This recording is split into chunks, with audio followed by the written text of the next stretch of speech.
Seattle mornings are usually my safe place.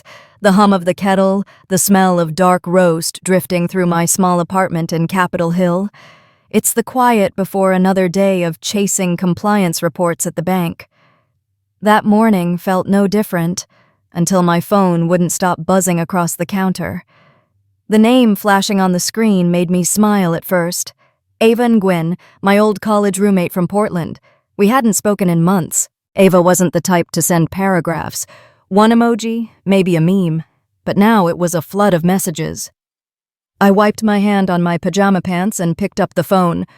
The first line stopped my heart mid-beat. "Erin, I just saw your fundraiser page. Your daughter's surgery? Why didn't you tell me?" I laughed out loud, a sharp, nervous bark that sounded wrong even to my own ears. I don't have a daughter. I've never had a daughter. Still, I clicked the link. And in that second, my entire life split clean in half. My professional headshot, gray blazer, carefully polite smile, beamed back at me from the top of the page. Next to it, meet Harper, 7 years old, born with a rare spinal condition. Her loving mother, Erin Calloway, has been fighting alongside her since day one. The mug slid right out of my hand. It hit the tile and shattered, coffee spraying across my ankles, hot and sticky. I didn't even flinch. I scrolled. My fingers shook so badly I nearly dropped the phone. There were posts, dozens of them, updates about surgeries, therapy sessions, urgent pleas for donations, photos of me, clumsily pasted beside a small girl in a hospital bed. One image twisted my stomach into knots because I recognized it instantly. My own face from the night I had my appendix removed. Somehow, they'd stolen it and stitched in a child who doesn't exist. The donation section was what finally broke me. Bank details, routing numbers, my mother's emergency fund account in Tacoma. The very same account I've been sending money to for years. $400 just last week for Monica's car repair. $600 the month before for Mom's copay. Every sacrifice, every little wire transfer. It had all been feeding this lie. My vision blurred. I sank into the kitchen chair, gripping the edge of the table like it was the only solid thing left in the world. Another buzz. Ava again. It's everywhere. A church group here is organizing donations. People are saying you're in denial. Erin, what's going on? What's going on? My family has stolen my face, my name, my very identity, and the world believes them. The phone lit with another name. Mom. Her weekly check-in, always on Tuesdays. But today was Monday. I watched her smile glow from the screen and felt a chill spread through me.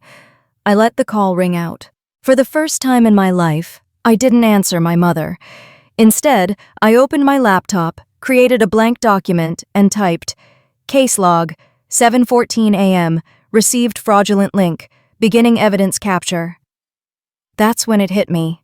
This wasn't just a cruel trick, it was a war, and I was the only one who could fight it. I drove down to Tacoma that same evening, my mind a storm the whole hour on I-5. Every exit sign blurred past like a warning I ignored. By the time I pulled into my mother's driveway, my knuckles were white on the steering wheel. I didn't knock. I never did. The smell of pot roast and rosemary hit me as I stepped inside. For a second, it almost felt normal, like I was just coming home for a family dinner. But the moment I saw their faces, I knew normal was long gone. Mom, Diane, stood at the stove in her floral apron, acting like everything was fine. My sister, Monica, lounged at the table, scrolling on her phone with that smirk I knew too well. A couple of cousins from the neighborhood had dropped by too, their coats still draped over chairs. I closed the door behind me harder than I meant to. Everyone looked up. "Erin!" Mom's voice was warm, rehearsed, too rehearsed. "You didn't say you were coming."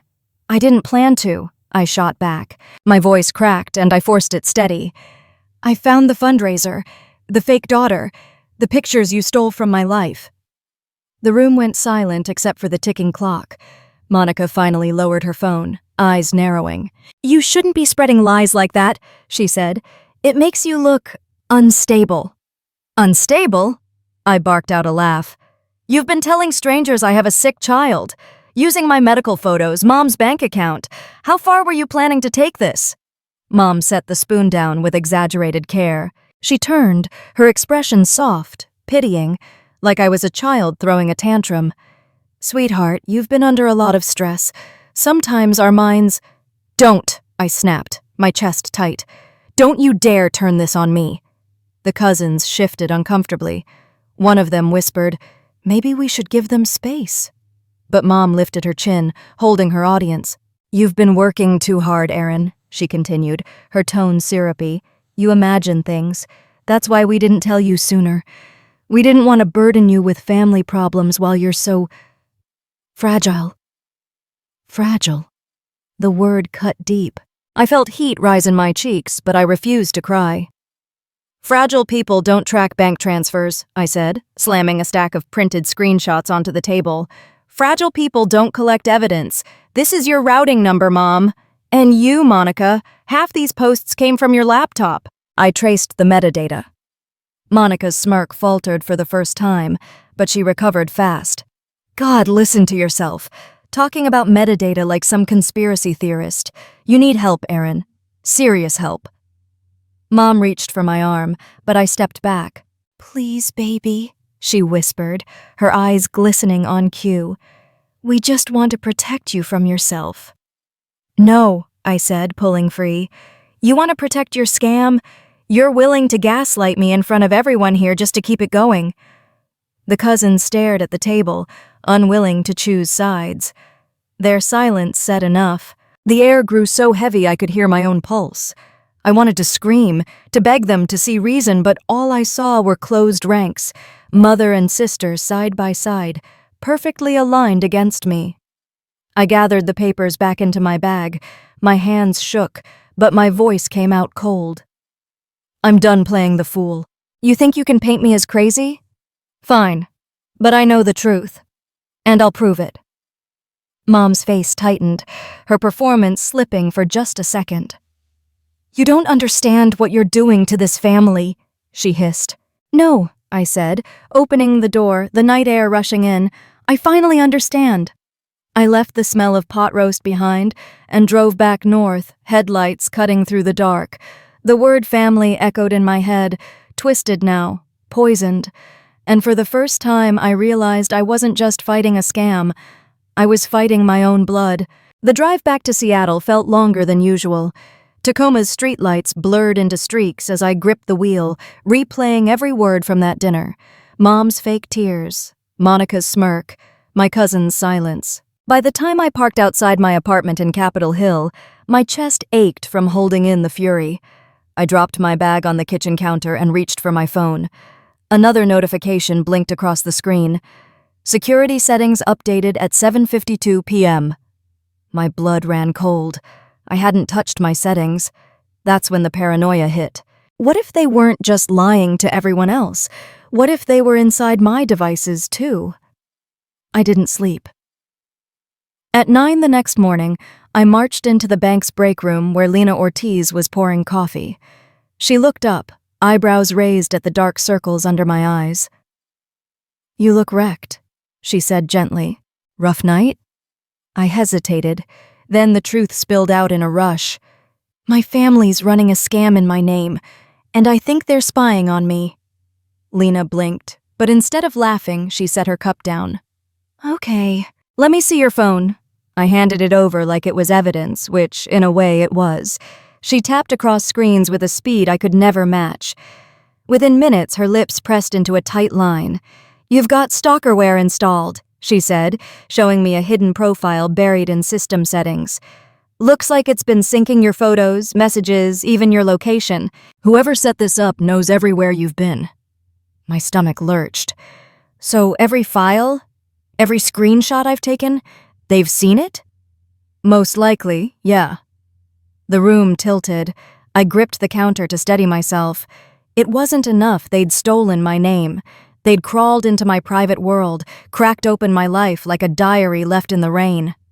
Lena touched my arm. "Hey, listen to me. This isn't hopeless, but you need to cut them out fast. New SIM, new passwords, air-gapped laptop for evidence collection. Otherwise, they'll always be one step ahead." I nodded, throat tight. "They're my family, Lena. My mother, my sister. How could they—" My voice broke before I could finish. She didn't flinch. Family doesn't get a pass to destroy you. Her tone was matter-of-fact, like she'd said it before to someone else. We'll lock this down, but you have to accept they're treating you like prey, not kin. The word prey stung because it was true. I pressed my palms against the cool counter, forcing air into my lungs. Okay, I whispered. I'll do it. That afternoon, I bought a new prepaid SIM under an alias. Lena helped me wipe the phone and set up encrypted backups. I ordered a cheap second-hand laptop that would never touch my home Wi-Fi, only external drives. My apartment transformed from a safe haven into a surveillance trap I could no longer trust. That night, as I taped over my webcam and powered down the old phone for good, I caught my reflection in the dark window. My face was pale, drawn, but my eyes looked different. Not just scared anymore. Alert. Watchful. If they wanted to watch me, I thought, then I'd learn how to watch back. By the time Friday came, I was running on caffeine and nerves. Every noise in my apartment felt like a threat. The click of pipes, the buzz of my neighbor's TV, like they were somehow listening through the walls. Lena kept reminding me that I wasn't crazy, that the spyware had been real, but paranoia is sticky. It clings to you even after you've scrubbed the evidence clean. That morning, she slid a business card across the break room table at the bank. Daniel Mercer, identity theft and cybercrime attorney. He's legit, she said. Helped my cousin when her ex hacked into her accounts. You need someone who can look at this with legal eyes. I didn't argue. I dialed his office before lunch. By 4 p.m., I was sitting in a small glass-walled conference room in downtown Seattle, clutching a folder stuffed with screenshots and bank receipts. Daniel Mercer didn't waste time. He was tall, mid-40s, with the kind of direct gaze that made you feel both exposed and oddly reassured. He flipped through my folder, nodding occasionally, his pen scratching quick notes. Finally, he leaned back. Erin, I'm going to be blunt. This isn't just a family misunderstanding. It's large-scale fraud. The words made my throat tighten. I knew it was bad, but hearing it laid out so plainly felt like a knife twisting deeper. He pulled up his laptop, turning the screen toward me. Using the routing number from your screenshots, I traced linked accounts. Your mother's name shows up on at least 3, but there are also shell accounts under variations of your name. Erin C. Calloway, E. Marie Calloway. Classic laundering tactic. My palms went clammy. How much money? Daniel's jaw clenched. Over $2.4 million across 8 years. Multiple platforms. GoFundMe, Give Hope, even smaller community sites. They've been running concurrent campaigns under different narratives. In one, you're a single mom of a disabled daughter. In another, you're a cancer patient raising money for treatment. I even found a campaign where they claimed you were in a car accident and needed reconstructive surgery. I felt sick. And people gave them money? He nodded grimly. Thousands of donors. Church groups, schools, local businesses. One Rotary Club in Spokane raised $10,000 in a weekend. I pressed my fists against my knees, trying to steady my breathing. The betrayal spread like acid through my veins. Every emergency phone call from my mom, every teary text from Monica, they'd been rehearsals, disguises for something much darker. Daniel kept going, his voice calm but firm. They've also roped in others. I found one campaign under your cousin Andrew's name, though it was shut down quickly. My guess is they've tested this pattern on multiple relatives. You're just the most profitable target because you've built a clean reputation and you work in finance. People trust you without question. The room swam. I gripped the edge of the table. They didn't just steal my name. They built an empire out of it. Daniel nodded. And there's more. Transactions tied directly to casinos in Auburn. Losses are heavy, especially under Diane's name. That's where most of the money's gone. Gambling debts. I laughed bitterly, shaking my head. She used to lecture me about buying scratch tickets, said gambling was for fools. Turns out she was the biggest fool of all. The attorney's expression softened. I know this is overwhelming, but the scope works in your favor legally. This isn't petty theft. It's federal. Wire fraud, identity theft, HIPAA violations if hospital records were involved. The FBI will take it seriously. My chest rose and fell in quick, shallow breaths. Federal, FBI. The words sounded like fiction, like they belonged in a TV show, not in my life. Daniel leaned forward, his voice steady. Erin, the question now isn't if they'll face consequences. It's how fast we can gather airtight evidence before they realize you're onto them. I stared at the pile of documents between us, my family's lies stacked in neat, damning order. 8 years of fraud, millions stolen. A network of deception that had hollowed out everything I thought I knew about loyalty and blood. For a long moment, I couldn't speak. Then the words slipped out, quiet but certain. I'm not their prey anymore. Daniel gave a small nod. Good, because this is war. And for the first time since the coffee cup shattered in my kitchen, I felt the tiniest flicker of something I hadn't felt in weeks. Not hope, exactly, something harder. Resolve. I thought I had seen the worst of it. Millions siphoned in my name, entire identities manufactured out of stolen photos. But nothing prepared me for the envelope that arrived the following Tuesday. It was waiting outside my apartment door when I came home from work, heavy cream paper stamped with the seal of Pierce County Superior Court. My stomach dropped before I even opened it. Inside was a petition for emergency guardianship. My mother, Diane Calloway, and my sister, Monica, were listed as co-petitioners. They claimed I suffered from delusional disorder with paranoid features. Attached was a psychiatric evaluation signed by Dr. Charles Grady, a name I vaguely recognized from one of Mom's church friends. I sank onto the couch, hands trembling as I read the lies. According to Dr. Grady, I had been denying the existence of my child and showing patterns of erratic behavior that made me incapable of managing my finances. I wanted to scream. I wanted to shred the paper into confetti and throw it into the street. Instead, I pulled out my phone and dialed Daniel Mercer. He picked up on the second ring. Erin? They're trying to have me declared incompetent, I choked out. I just got the papers. Guardianship. They're saying I'm delusional. Daniel swore softly under his breath.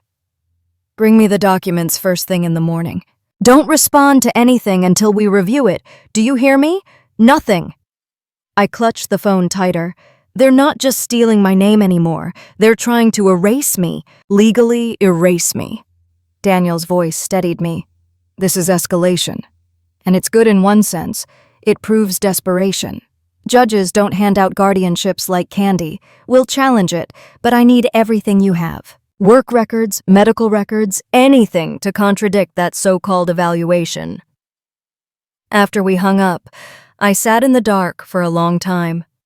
The city lights of Seattle blinked through my blinds, a grid of strangers' lives carrying on as mine unraveled. I thought of my mother's voice at the dinner table, soft and syrupy. We just want to protect you. Now I understood. Protect me? No, she wanted control, my paycheck, my accounts, my credibility. If they could prove I was unstable, every piece of evidence I'd gathered against them would dissolve into nothing. The next morning, I carried the petition to Daniel's office like it was radioactive. He flipped through the pages quickly, his expression grim. They even attached affidavits from neighbors, he said. Statements about you arguing in the hallway and talking to yourself. Conveniently vague, easy to fabricate. I buried my face in my hands. They've thought of everything. Daniel shook his head. Not everything. You've got a spotless employment record, documented business travel, and no psychiatric history. We'll line it all up. We'll also subpoena Grady. If he falsified this report, he's in serious trouble. For the first time, anger burned hotter than fear. I lifted my head, meeting Daniel's eyes. They wanted to make me powerless, but they just showed me how far they're willing to go. I won't let them win. I walked out of his office that afternoon with copies of my work calendar, medical records, and a determination that felt sharper than any knife. If my mother wanted to put me on paper as insane, then the paper would be her downfall. The guardianship petition hadn't even cooled in my hands before the next attack came. 2 days later, my phone buzzed relentlessly while I was at my desk in the bank. I silenced it at first, thinking it was spam, But then Lena stormed into my cubicle, her face pale. "Erin, you need to look at this, now." She held up her phone. On the screen was a Facebook Live video of Monica, red-eyed, holding a crumpled tissue. The caption screamed, "My sister is sick. Please pray for our family." My stomach clenched. I hit play. "She's been denying her own daughter," Monica sobbed, looking straight into the camera. "We love Erin, but she needs help. We're raising funds to cover medical costs and legal fees to protect little Ava." Ava. They had even named the imaginary child now. A name that would make strangers cry, that would stick in their heads when they reached for their wallets. Behind Monica, Mom's voice floated in, perfectly pitched. "Family protects family, even when it's hard." Within minutes, the comments poured across the screen. How could a mother abandon her child? Praying for Ava. "Stay strong, Monica, you're doing the right thing." My ears rang. I slammed my laptop shut before I realized what I was doing. By noon, the story had spread beyond Facebook. Screenshots surfaced on Twitter, hashtags multiplying like weeds. #save Ava, #Callaway crisis. Strangers who had never met me were dissecting my mental breakdown, reposting doctored photos of me beside a hospital crib. At 2 p.m., I was called into my manager's office. "Erin," Mr. Phelps said, folding his hands on the desk, "I need you to explain what's happening." He rotated his monitor toward me. My own face stared back, framed in a local news article.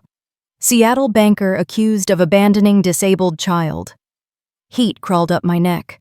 "It's not true," I said quickly. "None of it. They're running a fraud campaign in my name. I've got an attorney."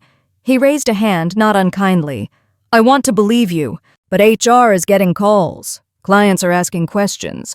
Until this is resolved, we can't risk your name attached to the bank." The words felt like a guillotine. I walked out with a cardboard box of my belongings by 3 p.m., my co-workers' sympathetic glances stabbing deeper than any outright accusation. By the time I got home, the storm had grown teeth. My inbox overflowed with messages, half vitriol, half pity. Strangers called me a monster. Old high school classmates I hadn't spoken to in years sent me Bible verses and links to therapists. That night, my apartment felt smaller than ever, every wall vibrating with the noise of public judgment. I sat cross-legged on the floor, my laptop open, scrolling through endless posts about me. It was like watching a trial where the jury was the entire internet, and I had no defense. Daniel called around 9. "I've seen the video. This was calculated. They're not just playing for money now. They're building a public narrative to crush your credibility before we get to court." I pressed the phone to my ear, staring at my reflection in the black window. My face looked hollow, haunted. "It's working," I whispered. "Everyone believes them." Daniel's voice was steady. "Not everyone. And not forever. This is temporary noise. What matters is evidence, not hashtags. We keep documenting, we keep moving." I wanted to believe him. But belief doesn't drown out thousands of strangers chanting that you're a liar, a bad mother to a child who doesn't exist. Near midnight, I shut my laptop and curled on the couch, arms wrapped tight around myself. My phone buzzed again, another notification, another wave of condemnation waiting to crash down. I didn't check it. I couldn't. As I drifted into a restless sleep, one thought cut through the chaos. If they could take my job, my reputation, and turn the world against me, what would they try next? The storm was only beginning. When the storm outside refuses to quiet, you start building shelter from the inside. That was the only way I could describe the days that followed. Every headline, every hashtag screamed my supposed madness, but I had stopped scrolling. I was done being their prey. Lena came by that weekend, carrying a laptop bag that looked too heavy for her frame. She wasn't just my coworker anymore. She was my ally. She dumped cables, drives, and a small external monitor onto my kitchen table. "We're going to fight fire with fire," she said, "but smarter. You ever heard of honey tokens?" I shook my head, cradling my mug of cold coffee. "They're fake files. Bait. If someone opens them, we know exactly who accessed them and from where. Think of them like digital tripwires. I stared at her, incredulous. You're saying we can actually catch them snooping? Her lips curled into a determined smile. Not just catch them. We can hand their IP addresses to the feds on a silver platter. For the first time in weeks, I felt something like air filling my lungs again. Then let's do it. By Monday night, my apartment looked like the set of a tech thriller. Wires snaking across the floor, my dining table transformed into a command center. Lena walked me through the decoy documents she'd created, bank statements, therapy notes, even a fabricated letter from a supposed trust fund. Each file was salted with invisible trackers. She slid one toward me. This one's labeled Guardianship Response Draft. If they can't resist, we'll know in seconds. I held the mouse over the file, my stomach flipping. Feels dirty, like I'm baiting my own blood. You're not baiting them, she said firmly. You're documenting their crimes. There's a difference. The next day, Daniel joined us. He loosened his tie the moment he walked in, scanning the sticky notes Lena had plastered across the wall. You two are running a sting operation in a Capitol Hill apartment, he muttered, shaking his head. I've seen less organization in FBI field offices. At the mention of the FBI, my chest tightened. Do you think they'll actually care? Daniel gave me a look sharp enough to slice. Wire fraud across state lines, identity theft at this scale? They'll care. And he was right. 2 days later, I sat in a bland federal building with beige walls and a faint smell of burnt coffee.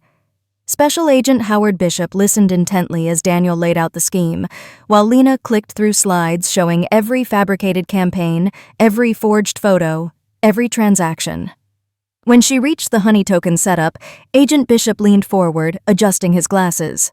So you're telling me, if her family tries to open one of these files, we'll get a direct ping back to their machine? Exactly, Lena said.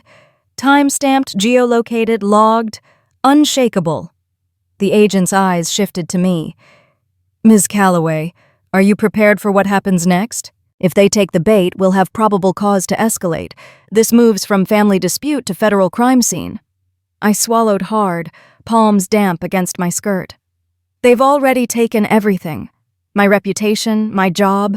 If this is what it takes to prove I'm not crazy, then yes, I'm prepared. That night, back in my apartment, Lena and I sat shoulder to shoulder in the glow of her laptop. I watched the screen pulse with data as if it were alive, waiting for the trespass. Minutes crawled. My pulse ticked louder than the clock on the wall. Then it happened. A green notification flashed. File accessed. Guardianship Response Draft. IP, Tacoma residential address registered to Diane Calloway. My breath caught. My mother. She had taken the bait. Lena's hand gripped mine, steady as stone. We got them. For the first time in weeks, I didn't feel like I was drowning. I felt like I was swimming toward shore. The ping that proved Mom had opened the honey token should have felt like victory. And for a moment, it did. I slept a full night for the first time in weeks. But the calm shattered less than 48 hours later. It was a Saturday morning when the pounding on my apartment door shook me awake. I stumbled out of bed, heart racing, and peered through the peephole. 2 uniformed officers stood in the hallway, hands resting on their belts. Miss Calloway? One called. We have a court order for a welfare check. I froze.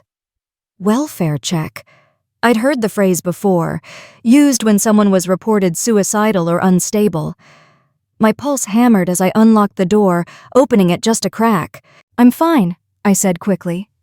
Who requested this? The officer held up a folded sheet. Your mother and sister. They submitted evidence of erratic behavior. We need to confirm your well-being. My throat dried out. They were escalating, trying to build a case for forced commitment. I'm not going anywhere with you, I said, gripping the edge of the door. I'm under the care of an attorney. You can call him right now. The younger officer shifted uncomfortably.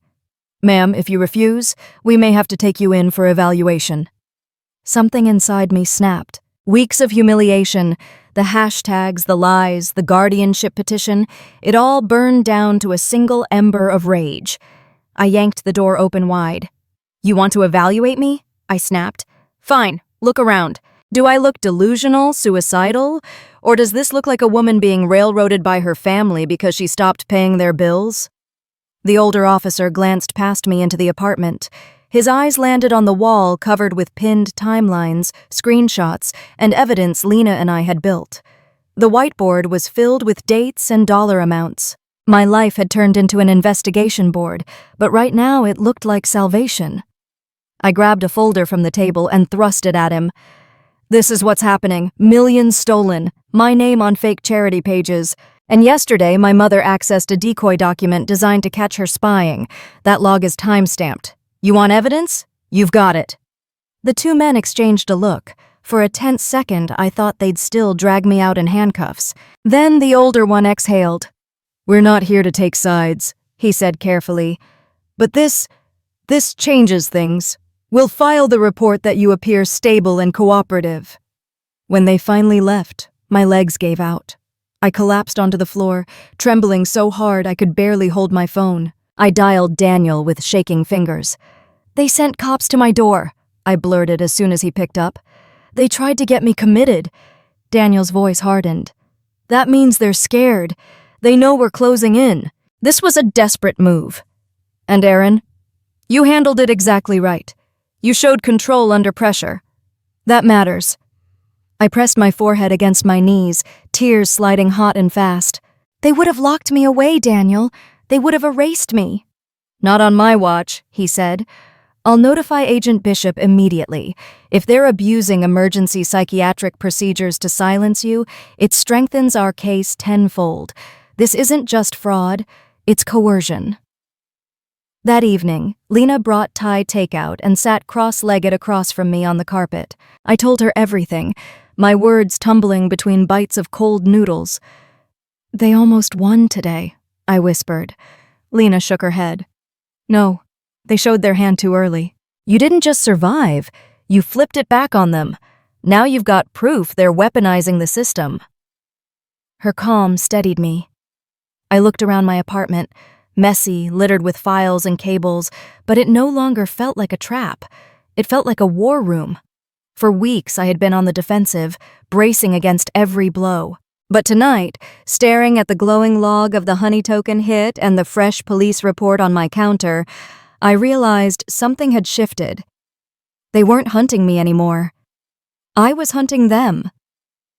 After the cops left and the echo of their boots faded down the stairwell, silence filled my apartment.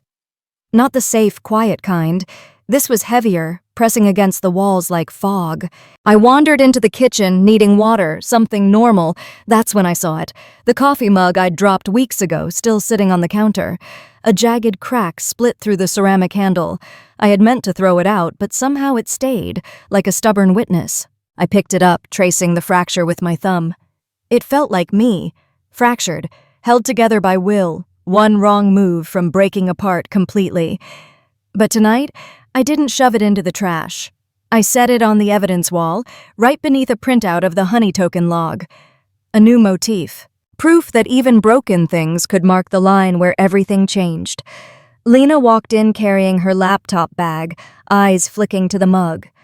You keeping that? Yes, I said, voice firmer than I expected. It's where this all started, my reminder of what I won't go back to. She nodded, as if she understood. Maybe she did. By midnight, my apartment didn't look like a home anymore. The walls were plastered with timelines, color-coded sticky notes, and photos of donation pages. My dining table had disappeared beneath neat stacks of affidavits and screenshots. Power cords twisted across the floor like vines. It wasn't a home. It was a war room. Daniel stood in the doorway, jacket slung over his arm, scanning everything with a lawyer's eye. I've seen prosecutors less prepared, he muttered. Then, louder, this is more than survival now, Erin. You've crossed a line. I know, I said. I'm not just defending myself anymore. I'm exposing them. He studied me for a moment, as if weighing the shift in my voice. That conviction? Hold on to it. Because the more you push, the dirtier they'll fight. His warning should have rattled me, but it didn't. The fear that once gnawed at me had sharpened into something else. Resolve. Later, after they both left, I sat alone in the glow of my desk lamp. I stared at the board. Dates, lies, dollar signs, arrows connecting everything. Each line drawn felt like reclaiming a piece of my stolen life. I whispered to myself, barely audible, "No more running. No more silence. This is where I draw the line."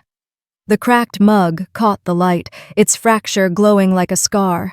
Not ugly, earned. I leaned back, exhaustion flooding me, but for the first time in weeks, I wasn't just surviving their attacks.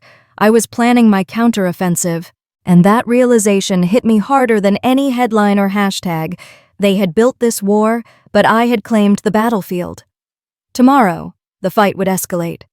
But tonight, in my war room, I finally felt like the ground beneath me belonged to me again.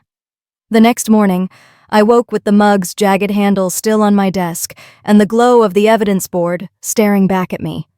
The war room no longer felt overwhelming. It felt like a compass. Every note, every screenshot, every pinned photo pointed toward the truth. Lena arrived early, her hair pulled into a messy bun, laptop already open before she even sat down. "I found something," she said, voice tight with urgency. I leaned forward. "What is it?" She spun the screen toward me. On it was a PDF of a hospital intake form with my name at the top, dated 6 months ago. According to the record, I had been admitted for postpartum complications. My chest tightened. "I've never been admitted for anything like this." "Exactly," Lena said. "Look here." She highlighted a string of numbers embedded in the file. "This is metadata, timestamps, device IDs, even the login account that generated the document. Whoever created this used an administrative account at Valley Medical in Tacoma." Valley Medical, where Mom still worked part-time. I pressed my palm to my forehead, a wave of nausea rolling through me. So she's not just faking papers online, she's breaking into medical systems. Daniel arrived minutes later, summoned by Lena's urgent text. He read the document silently, his jaw tightening with each line. Finally, he looked up. "This isn't just fraud anymore," he said. "This is a HIPAA violation, federal law. If your mother accessed records without authorization, or worse, fabricated them inside the system, that's prison time." The word prison hung in the air like a thunderclap. I dropped into a chair, staring at the glowing metadata. She used the place that trusted her. She used her job to erase me. Lena's fingers flew across the keyboard. "It gets worse." I checked archived campaign updates. They uploaded scans of lab results with your name. When I cross-referenced the headers, they all point back to the same workstation login, D. Calloway 42. That's your mom's employee account. Daniel exhaled sharply. "That's airtight. Hospital logs plus the honey token hit? The FBI will salivate over this." I laughed bitterly, though it sounded more like a sob.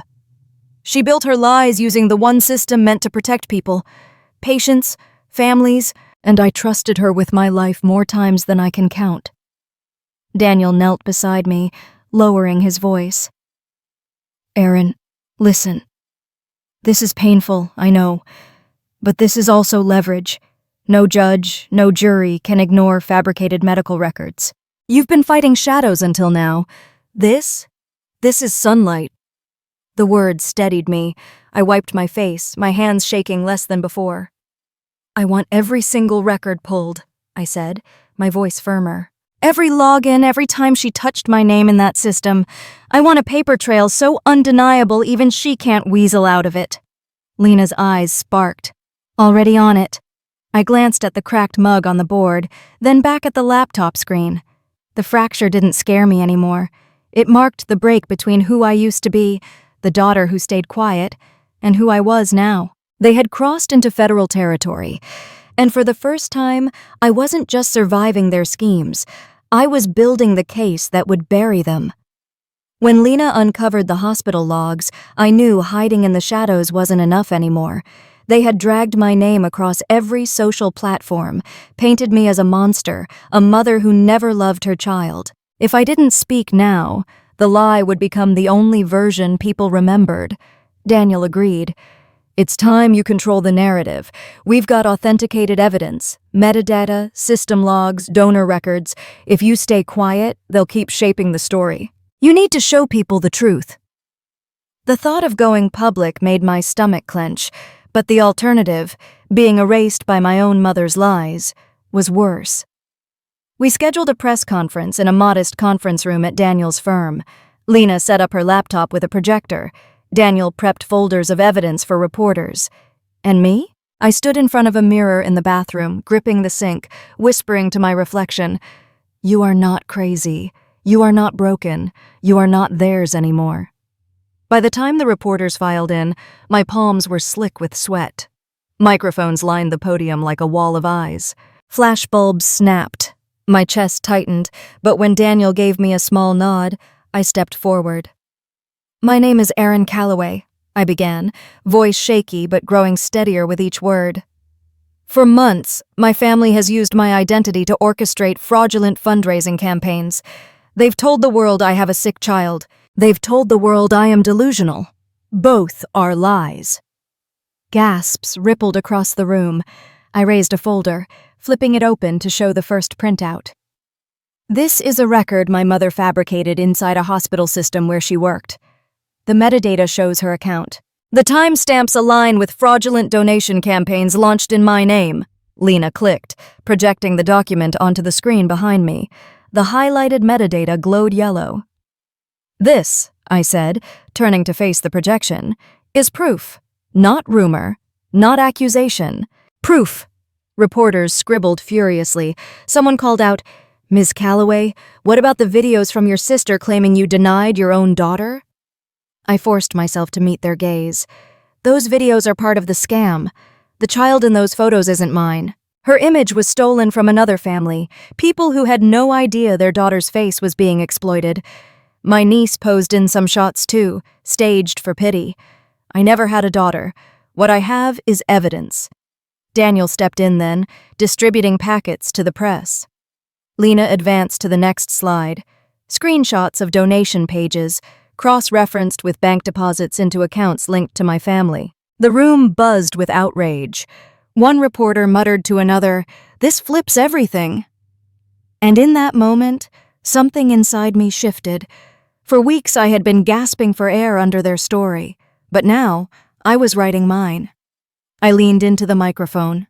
"Family doesn't steal your name. Family doesn't erase you. What they did to me, they could do to anyone. That's why I'm standing here, not just to clear my name, but to protect others from falling into the same trap." When I finished, silence lingered before questions erupted like a storm. Daniel fielded most, his lawyer's calm anchoring the chaos. I stood tall beside him, shoulders squared, no longer the trembling woman clutching her phone in a dark apartment. By evening, headlines shifted. "Seattle woman exposes family fraud ring. Daughter produces proof of medical record breach. Hashtags turned. Hashtag justice for Erin. Hashtag fraud uncovered." That night, I sat in my war room staring at the cracked coffee mug now beneath the new headline taped to the wall. The fracture didn't feel like a weakness anymore. It was a reminder. The line had been crossed, and I wasn't the one crumbling. For the first time, I wasn't just surviving their lies. I was dismantling them, piece by piece, in the light of day. The press conference had shifted the tide, but it was the data, the cold, digital fingerprints, that would finish this war. Lena stayed up through the night, eyes bloodshot, combing through the logs. By dawn, she called me over to her laptop, voice vibrating with barely contained adrenaline. "They slipped up," she whispered. "Big time." On her screen glowed the record of a wire transfer. Nearly $240,000 moved through an account disguised as a children's cancer fund. The kicker? The transfer had been initiated after the press conference, when my mother and sister should have been in panic mode, and the honey token bait Lena planted, the fake trust account instructions, was the source they used to stage it. "They took the file," Lena said, pointing at the highlighted IP address. "Tacoma. Same residential connection. Same devices. Erin, this is the nail in the coffin." I stared at the numbers, my chest tight with disbelief and a strange flicker of triumph. They couldn't stop themselves. Even under a spotlight, they couldn't quit. Daniel arrived an hour later, tie loose, phone pressed to his ear. He listened, his face grim, and then hung up. FBI's ready. That transaction crosses state lines, involves wire fraud, and now we have them accessing planted evidence. Bishop says he's filing for a search warrant today. The word warrant left me shaky. For so long, I'd been on defense, waiting for the next blow. Now the gears of law enforcement were moving because of evidence I had helped set in motion. By afternoon, I found myself sitting in the back of a government sedan, Agent Bishop up front, briefing his team. Lena squeezed my hand like she was anchoring me to the moment. "You don't have to come," Bishop said, glancing at me in the rearview mirror. "Yes, I do," I answered. My voice surprised me, steady, clear. "They tried to lock me away. They tried to erase me. I need to see this end with my own eyes." The drive to Tacoma felt longer than it was, the weight of years pressing against my chest. My mother's neighborhood came into view, quiet houses, trimmed lawns, the same cul-de-sac where I'd learned to ride a bike, and now it was a crime scene waiting to unfold. Agents moved in pairs, knocking, announcing, then breaching with swift precision. I stayed back, my fists clenched as they carried out boxes of documents, computers, even my mother's old desktop with a sticker that read "Family First." The irony made my stomach turn. From the porch, I saw Monica shouting, her voice muffled by the chaos. My mother stood stone-faced, hands trembling as an agent handed her the warrant. For once, she had no script, no lies quick enough to mask the truth. Daniel leaned toward me. "This is it, Erin. The line they can't cross back from." I swallowed hard, my eyes burning. The fracture on the mug at home had become my symbol, but this moment was something larger. This was the break where the world would finally see who they really were. As the agents filed out with evidence stacked in their arms, I exhaled a breath I hadn't realized I'd been holding. The hunt was no longer mine alone. Justice had entered the room. The warrant was signed, the transaction traced, but none of it felt real until the black SUVs turned onto my mother's street. I rode in the back of one, the leather seats cold against my palms as I pressed them flat, trying to steady my nerves. Agent Bishop's team moved with calm precision, radios crackling low, bulletproof vests catching the early morning light. This wasn't some family squabble anymore. It was a federal raid. We stopped half a block away. Cameras were already there, lined along the curb like vultures who'd smelled blood. Someone had leaked the operation, maybe intentionally, maybe not, but part of me didn't care. For once, the lens wasn't pointed at me as the villain. "Ready?" Bishop asked, his eyes cutting to me. I swallowed. "I need to see this through." He gave a short nod, then signaled his team forward. The next minutes unfolded like a scene I'd only ever watched on TV. Agents fanned out across the lawn, some circling to the back. Then the pounding, 3 heavy thuds on the door. "Federal agents, open up!" No response. The battering ram hit once, twice, and the door gave way with a splintering crack. The rush inside was fast, shouts echoing. "Clear left! Clear upstairs!" The whole house seemed to shake. I stayed outside, my hands trembling, but I couldn't look away. For years, that house had been a place of birthdays, Sunday dinners, quiet mornings. Now it was a crime scene under siege. Monica was the first dragged out, her wrists cuffed behind her. She screamed at the cameras, mascara streaking her face. "This is harassment! My sister's insane. She planted this."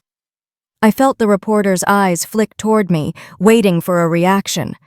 My throat tightened, but I stood taller, refusing to shrink. Then came my mother. Diana Calloway, the woman who once brushed my hair before school, now flanked by 2 agents gripping her elbows. She didn't scream like Monica. She stared at me, stone-faced, lips pressed so tightly they blanched. For a split second, I saw something flicker in her eyes. Not shame, not remorse, but fury. Pure, unyielding fury. The cameras flashed wildly. I heard one reporter murmur, "Mother-daughter fraud ring exposed." My knees nearly buckled, but Daniel's hand steadied my shoulder. "Don't give her the satisfaction of seeing you break," he whispered. I nodded, forcing air into my lungs. The agents carried out boxes of evidence, hard drives, folders, even the old desktop tower I remembered Monica using to stream movies when we were kids. But now reporters shouted questions about offshore accounts, wire fraud, conspiracy. One journalist thrust a mic toward me. "Erin, do you have anything to say to your family right now?" I surprised myself when I stepped closer, voice steady. "Yes, family protects you. They don't steal your life. What they did to me, they did to every person who trusted them with $1. Today isn't revenge, it's justice." Gasps rippled, followed by the furious clicking of shutters. Behind me, Lena whispered, "That's going viral in minutes." As the agents loaded the boxes into vans and the cuffs clicked shut around wrists I'd once held in childhood photos, I realized something vital. The raid wasn't just about stopping them. It was about reclaiming the story. Every camera lens capturing their downfall was rewriting the narrative I'd been fighting for months. I looked down at my shaking hands. They weren't trembling from fear anymore.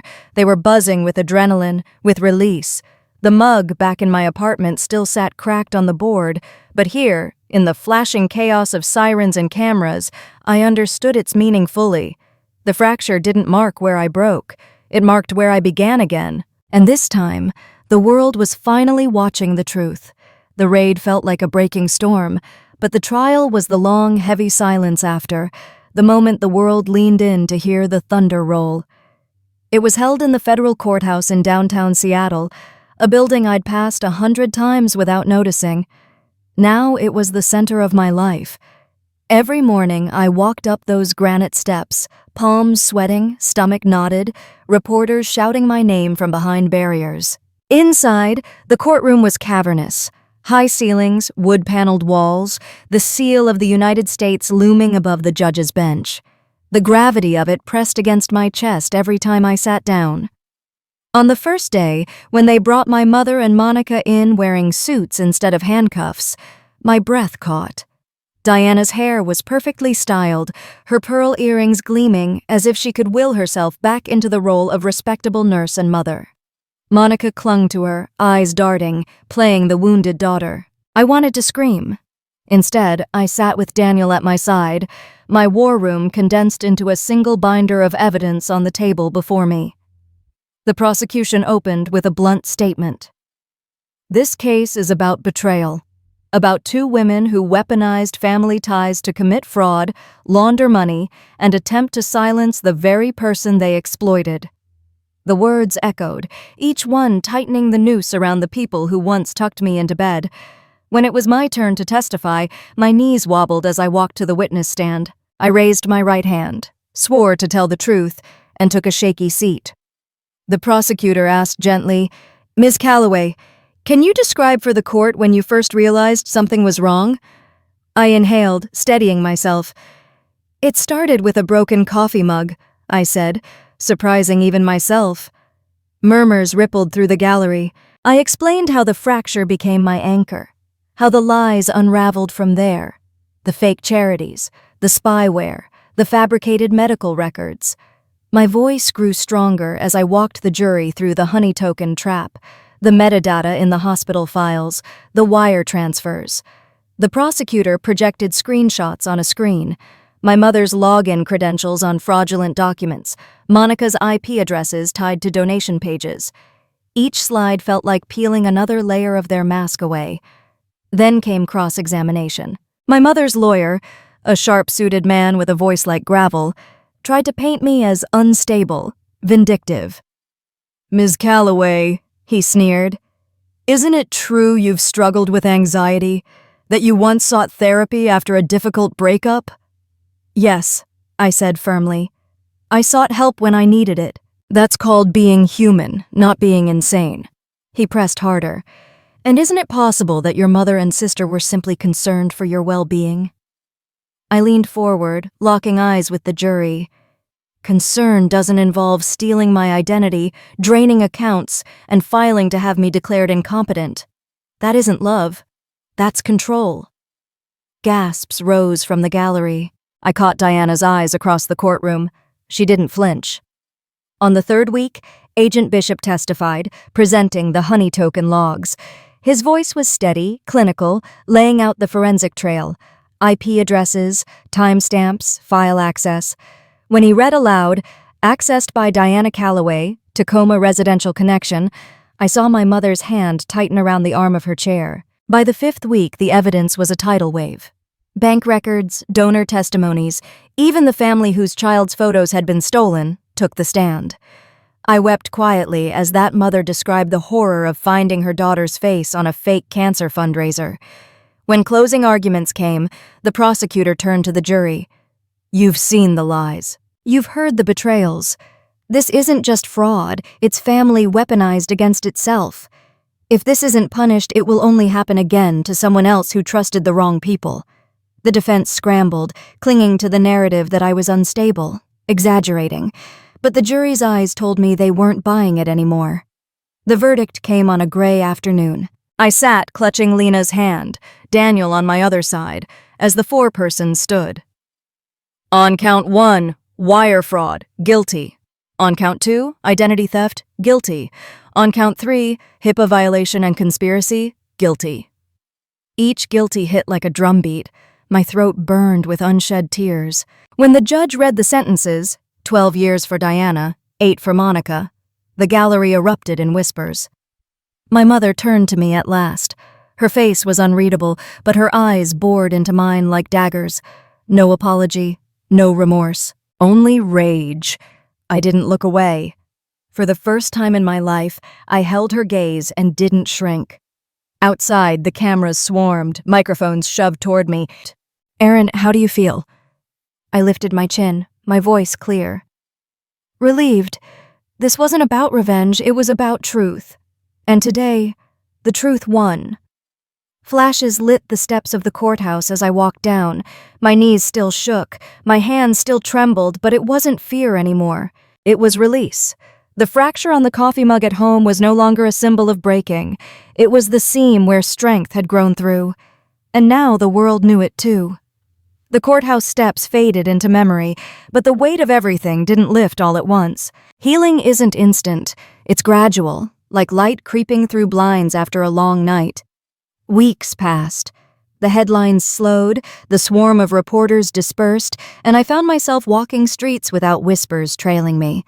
For the first time in months, I wasn't a spectacle. I was just Erin again. But I wasn't the same Erin. I rebuilt my days piece by piece. Morning coffee didn't make me flinch anymore, even when my eyes landed on that cracked mug. I kept it on a shelf above my desk, not as a reminder of breaking, but of surviving. Lena and I started volunteering with a nonprofit that helped victims of fraud untangle their cases. She handled the tech side, showing people how to lock down their accounts, how to recognize scams.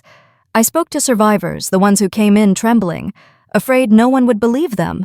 I told them, I know that fear. I lived it, but the truth can stand even when people try to bury it.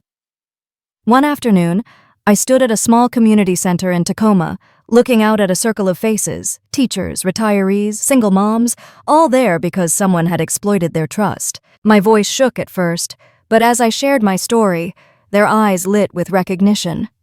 Family betrayed me, I admitted. They tried to erase me, but I'm still here, and you're still here. That means we're stronger than the lies. Applause broke out, soft but steady, and in that sound I felt something mend inside me. Daniel checked in often, making sure I had support. One day, he said, "You realize you've become the face of resilience for a lot of people now, right?" I laughed, shaking my head. I never asked for that. "No," he said with a smile. "But you earned it." The trial's outcome hadn't given me back the years stolen, the friends who drifted away, or the career I'd lost. But it gave me something else, clarity. I couldn't control what had been taken, but I could choose what I built next. So I chose truth. I chose empowerment. Now my war room wall is still up, though it looks different. Not sticky notes and court documents anymore, just a collage of thank you letters, photos from speaking events, and one headline framed, "Truth Wins, Calloway Sisters Convicted in Family Fraud Case." Every time I look at it, I remember the girl who once thought she was drowning. And I remember how she learned to swim, because that girl is me. If you've stayed with me through this story, maybe you've seen pieces of yourself in it, the doubts, the betrayals, the moments where the people who should have protected you became the ones who hurt you most. Here's what I've learned. Family isn't about blood. It isn't about last names or shared houses. Family is about trust, respect, and love freely given. When those are gone, all you're left with is DNA. I also learned that strength doesn't arrive fully formed. It shows up in broken mugs, shaky voices, sleepless nights, and the decision to keep standing even when you want to collapse. Power isn't loud, it's persistence. If you're listening and you've ever felt erased, silenced, or betrayed, hear me now. You are not invisible. Your truth matters. And sometimes, the very fracture you think will destroy you becomes the seam where your strength grows through. My journey isn't just about justice, it's about reclaiming myself. And if I could do it, piece by piece, so can you. If this story touched you, please like, subscribe, share, and leave a comment. Tell me where you've found your strength, because when we share it, we multiply it.